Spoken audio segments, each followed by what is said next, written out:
In today's video we are going to be making this oil shader in Blender. So let's just get started. So I'm going to add in a icosphere. I'm going to set the subdivisions to something like 5 and then I'm going to hit shade smooth.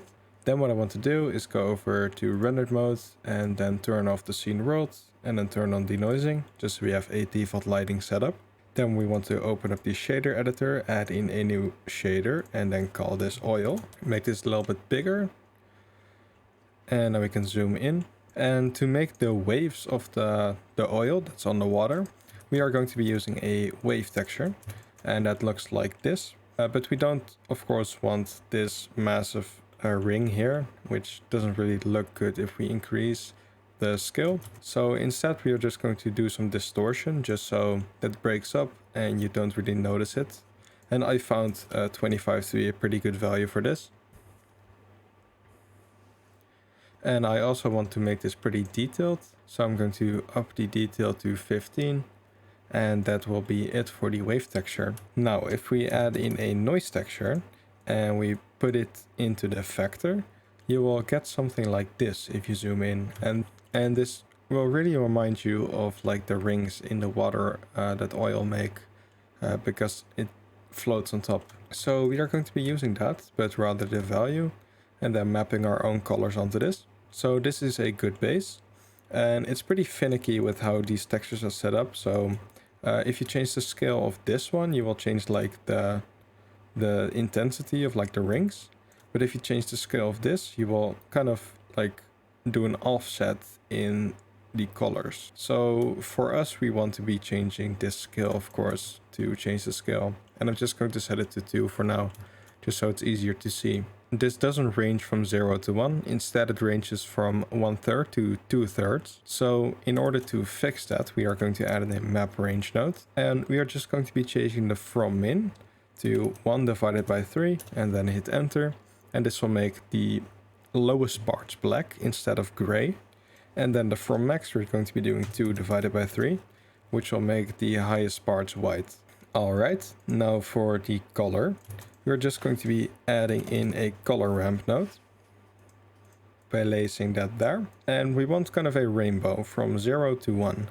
So what I'm going to do is setting this black color to completely red and then this white color to completely red as well.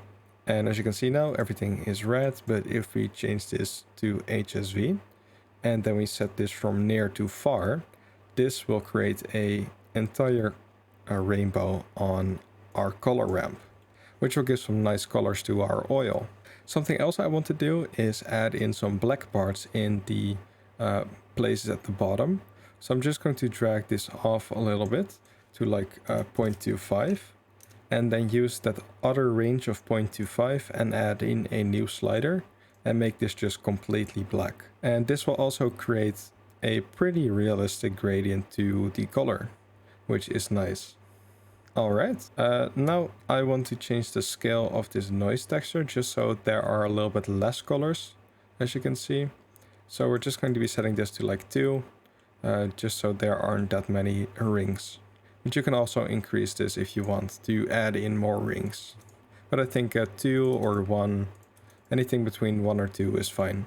Alright, now I want to add in some controls to make this a little bit less intense in some parts. And we're just going to be using this wave texture for that.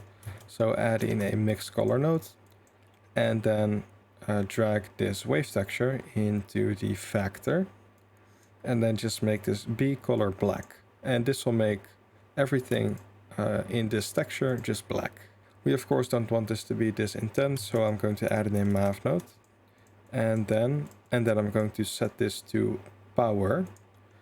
And then set it this value to 0.5. That is fine. Now if you put this into the color and preview that, it looks nice and dark in the areas where we want it to be dark. And we can change this value to make it even darker or just brighter. Something else I want to do is add in a bump texture and then just drag off the color ramp and use that as the height and then the normal to the normal, which will add in some bump. And I want to keep this really subtle, so something like 0.01 will do the trick. Alright, now for the most important part probably is setting the roughness to 0.1, just so it's nice and shiny, and also setting the transmission to 1, just so it's see-through. which will add a lot to this. It's a little bit hard to see with the reflections going on, but if I increase the roughness, you can see it's see-through. And then the last thing I want to change, which is new in Blender 4.2, is this thin film. And if I set the thickness to something like 333, and then just enable that, you will see this nice thin film appear over the oil, which really adds a lot. If I just disable this, you can see it's just a sky reflection. But if I enable it, it will add in some like colored refraction to this. All right, that is looking pretty great. So one thing we need to change is the IOR still, which should be 1.53 for oil. Will not change much, but it's always nice to have that correct. And yeah, that is pretty much it.